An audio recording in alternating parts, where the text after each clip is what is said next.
Alors, on va reparler de ce dossier et de tout ce qui se passe en Chambre cette semaine ou qui ne se passe pas avec notre panel de journalistes. Ils sont deux aujourd'hui. Christopher Nardi, correspondant parlementaire au National Post, et Joël Denis Bellavance, chef de bureau parlementaire pour la presse. Alors, bonjour. Bonjour. Vous n'êtes que deux aujourd'hui, mais je suis convaincue que vous allez quand même prendre la place de quatre. Alors, parlons un mot là-dessus. Donc, sur les armes, plusieurs centaines de modèles maintenant viennent d'être ajoutés à la fameuse liste qui existait déjà. Est-ce que ces mesures sont suffisantes?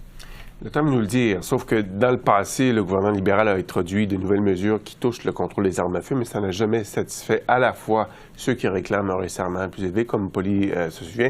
Évidemment, ça déplaît à ceux qui vivent en région, un milieu rural où la pêche et la chasse est un mode de vie.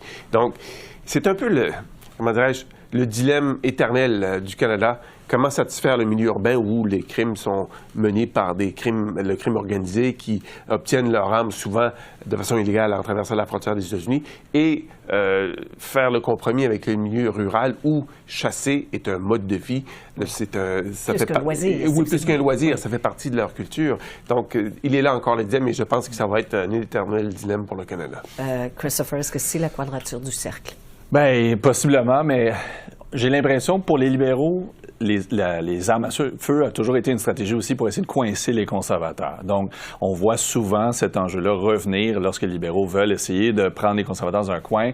Et je pense que ceci, c'est pas l'exception, encore une fois, aujourd'hui. À un moment donné, on va manquer d'armes à bannir, ce qui va justement faire le bonheur de Polly se souvient, de d'autres groupes, évidemment, mais je pense que Joël Denis fait un très bon point. Il y aura toujours des insatisfaits. C'est un peu un enjeu ironique dans le sens qu'ils le font pour satisfaire plusieurs éléments de l'électorat qu'ils veulent conserver. On peut penser à la grande région de Toronto, les régions urbaines, Montréal et tout ça. Ben, les femmes aussi. Hein, les femmes. C'est lié souvent aux idées féministes. Au fémicide, exactement. Polly se souvient, pousse pour en faire un. Mais au final, ça fait souvent aussi plusieurs insatisfaits parce que soit ça va pas assez loin, soit ça va trop loin. Bon, alors, mais qu'est-ce qui va arriver avec tout ça? Il y a M. Poilievre qui a déjà dit au printemps, si je ne m'abuse, écoutez, moi, je vais mettre la hache là-dedans. Combien de temps ça va tenir?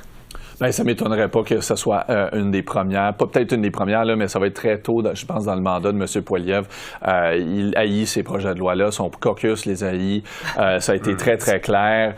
Et en fait, je pense qu'il y a plusieurs magasins d'armes, de façon un peu anecdotique. Je parle à des propriétaires d'armes à feu ou même de magasins d'armes à feu qui disent « Oui, on a arrêté de les vendre, c'est sûr, on n'a pas le droit dans ces cas-là. » Mais cette idée, le rachat des armes à feu qui traîne, qui se fait pas, on a des fois l'impression que c'est parce que les gens aussi savent que si la mesure est enlevée, bien là, le rachat, si quelqu'un est en mi-rachat, ça devient extrêmement compliqué. Donc, il y a plein de choses qui sont un peu dans un purgatoire législatif où c'est des nouvelles mesures, on veut les annoncer, on veut les faire, mais on sait très bien qu'un nouveau gouvernement veut les faire tomber. Oui, dans le purgatoire ou dans les limbes en ce moment, ça fait penser. C'est un peu désolant parce qu'il y a un gouvernement qui met de l'avant une politique, ça crée une certaine politique sur les armes.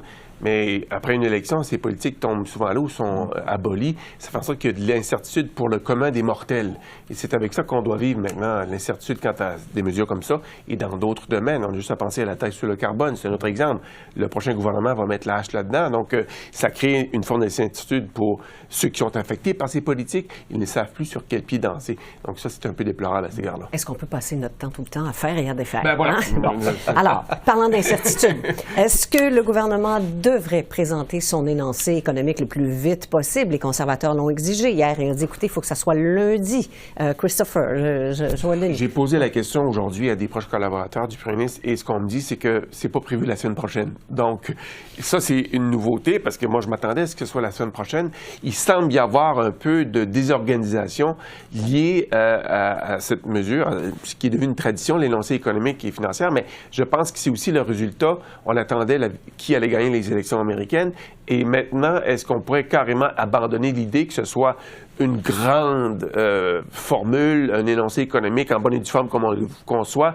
Un, il y a la paralysie à la Chambre des communes qui pose problème. Et deux, l'incertitude créée par Donald Trump qui menace d'imposer des tarifs de 25 %. Ça crée une incertitude sur les finances publiques. Ça pourrait provoquer une récession au Canada. Ça voudrait dire moins de rentrée d'argent dans les coffres du gouvernement qui, en passant, sont en train d'être saignés parce que le déficit est à la hausse en plus. Donc, il y a peut-être aussi, ça fait peut-être l'affaire des libéraux de ne pas pouvoir déposer rapidement un énoncé économique parce qu'ils savent que les chiffres qu'ils vont dévoiler pour ce qui est du déficit risquent d'être une mauvaise nouvelle qu'ils vont traîner jusqu'aux élections fédérales. Et Donald Trump n'est même pas à la Maison-Blanche voilà. encore. Christopher, plutôt d'accord avec tout ça? Tout à fait. Et ce que je trouve intéressant, c'est qu'en retardant, surtout en entretenant le flou autour de cette mise à jour économique, ça laisse planer le doute de pourquoi. Qu'est-ce qui se passe justement avec le déficit? Et justement, on a annoncé des mesures. C'est pas dans l'intérêt des libéraux. C'est pas dans l'intérêt. Les libéraux ne voudront pas rentrer dans les fêtes avec une mesure de congé de taxes et de cadeaux qu'on voit dans les sondages ne sont pas finalement si populaires que ça. Et on ajoute à ça, en plus, un déficit qui est potentiellement beaucoup plus élevé que prévu. C'est comme un doublé économique qui leur fait mal. Donc, plus qu'ils attendent et moins surtout qu'ils s'expriment sur quand ils publieront la mise à jour économique, ça entretient le flou de les chiffres et la situation est pire qu'on pense et ça permet aux oppositions justement de les attaquer sur leur gestion financière. Donc, parce que si c'est pas la semaine prochaine, après, il reste 2 jours. 2 jours. Donc, est-ce qu'il y aura un énoncé économique avant la période des fêtes? Comme je disais, ce ne sera pas de façon conventionnelle ou traditionnelle, en ce sens qu'il n'y aura pas de déclaration à la Chambre des communes de la ministre. Ça pourrait être tout simplement un communiqué de presse qui annonce les déficits attendus pour les prochaines années, les taux de croissance de l'économie canadienne pour les prochaines années, sans de nouvelles mesures. Donc, on aurait une mise à jour des chiffres, mais qui ne serait pas accompagnée de nouvelles mesures. De toute façon... Sans le mini-budget qu'on connaissait un peu. Oui, mais je pense de toute façon, la mesure qui aurait été annoncée, c'est le congé de TPS, je pense, qui devait être inclus dans la mise à jour économique, mais qui a été devancé pour des raisons, évidemment, électorales, si on peut dire. Ça nous amène à parler... ça nous amène à parler de la ministre Chrystia Freeland, parce que ça risque d'être difficile pour elle, évidemment. Là, si déficit il y a bel et bien, effectivement. D'ailleurs, elle assistait à la réunion entre le premier ministre et les chefs des partis d'opposition, mais elle n'était pas en Floride à la rencontre entre M. Trudeau et Donald Trump. Est-ce qu'on sait pourquoi? Qu'est-ce que vous entendez dans les corridors là-dessus? Est-ce que les gens s'étonnent de ça? Certains vont s'en étonner, d'autres non. Les gens d'affaires, je pense qu'ils sont heureux de voir que ce soit Dominique Leblanc, le ministre de la Sécurité publique, qui soit au front dans le dialogue qu'on veut établir avec l'administration qui va s'installer au pouvoir le 20 janvier. Parce que ce qu'on me raconte, et ça, ce sont des sources au sein du monde des affaires, Mme Freeland a laissé un goût amer dans la bouche des proches collaborateurs de Donald Trump la dernière fois, en raison de son ton qui était parfois moralisateur.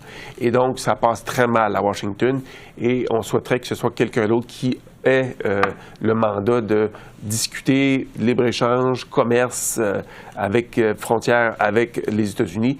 Et on s'est réjoui que ce soit Dominique Leblanc pour plusieurs raisons. Dominique Leblanc, c'est quelqu'un, je vous dirais, qui peut s'adapter à tous les contextes politiques. Et un jour, il peut fumer un cigare avec Doug Ford, le premier ministre de l'Ontario.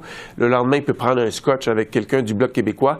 Et le surlendemain, prendre un repas avec un représentant du NPD. Donc, vous voyez la bête politique qu'il est, là. Et il l'a bien fait, d'ailleurs, en Floride. Hein? Il s'est illustré. Il fait ses blagues, c'est ça. Voilà. Je me rappelle, il y a quelques années, il y a quelques gouvernements aussi, Lisa Raitt, ancienne députée conservateur, avait traité Dominique Leblanc de « conservative whisper », le chuchoteur des conservateurs. Il sait comment communiquer avec des gens, même d'autres allégeances politiques, notamment conservateurs.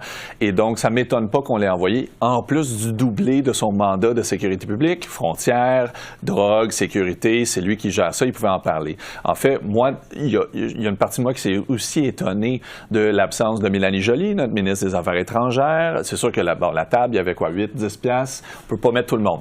Mais il y avait, je pense que c'est intéressant de voir qui était invité avec le premier ministre, mais surtout les absents. Il y a peut-être des messages ou des leçons à prendre aussi de ça. On me disait qu'on voulait juste parler d'un dossier lors de cette rencontre, le souper surprise avec M. Trump, et c'était la frontière. Parce que ce qu'on me raconte, c'est que quand on amène beaucoup de dossiers en même temps, dans le cas de M. Trump, parfois, il peut en mettre de côté, et donc ça pourrait être défavorable aux intérêts du Canada d'aborder plus qu'un dossier. En ayant un dossier, la frontière, un ministre qui s'occupe de la frontière, on pense que le message va être plus convaincant et va mieux passer avec la future administration Trump. Donc, comme Mélanie Joly, la ministre des Affaires étrangères, elle partait samedi pour participer à un sommet, à des rencontres de l'OTAN. Donc, elle n'était pas du voyage, évidemment, parce qu'on voulait parler d'un dossier à la frontière, mais aussi, elle se préparait à partir le surlendemain pour aller à l'OTAN. Oui.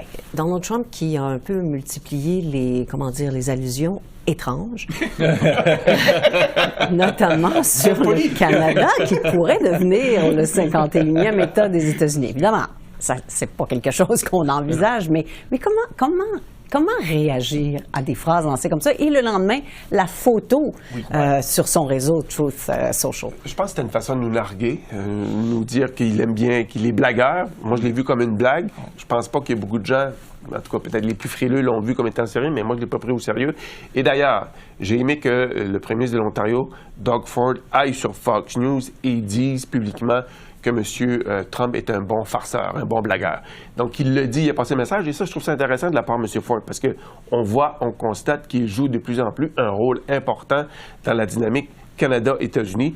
C'est assez étonnant. C'était prévu, ça? Il cherchait ça, vous pensez? C'était pas prévu, mais il est conscient de l'importance des relations commerciales entre sa province et beaucoup d'États américains. Le secteur automobile, c'est clé pour l'économie de l'Ontario. Donc, il a tout intérêt à vouloir protéger ce secteur et c'est ce qu'il a entrepris de faire. Oui, c'est peut-être un bon blagueur, mais c'est pas un bon géographe parce que les montagnes qu'on voyait, c'était les Alpes suisses. Alors, Christopher, comment vous interprétez ça, ces déclarations en emporte-pièce? Ben, moi aussi, je pense que foncièrement, c'était une blague. Là. Je suis convaincu que les Canadiens ont ri, mais ri jaune. Donald Trump, c'est un troll. Fondamentalement, sur le web, surtout, c'est un troll. Il aime narguer les gens, il aime susciter des réactions, il est toujours dans l'intensité. Ça fait partie de son personnage, mais aussi de sa stratégie de négociation, d'annoncer soudainement des tarifs de 25 sur tous les produits canadiens jour 1 de sa présidence. Moi, je tombe pas en bas de ma chaise. En fait, je tombe en bas de ma chaise si ça arrive. Parce qu'il largue souvent ses bombes, on se rappelle du premier mandat, et ensuite, on ramène.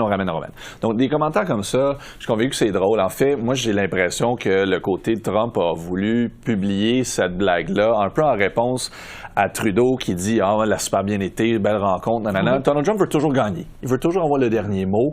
Et il l'a eu. Généralement. On en parle aujourd'hui, enfin. Je pense qu'il y a une lecture qui s'impose à tout le monde, à tout le moins les politiciens qui auront à traiter avec M. Trump, c'est de lire le livre de M. Trump, The Art of the Deal, sa façon de négocier. Et il y a un autre livre aussi de Robert Lighthizer, qui a été son secrétaire responsable du commerce, le représentant au commerce. Il a écrit un livre dans lequel il décrivait justement les négociations qui ont eu lieu entre le Canada et les États-Unis pour renouveler l'accord de libre-échange. Je pense que ce sont deux lectures qui s'imposent. On a encore quelques jours avant l'arrivée officielle de M. Trump. On peut s'y préparer mentalement, mais aussi sur le plan stratégique. Alors, des bons livres de chevet à conserver. Merci, Christopher. Merci, Joël Denis. Merci.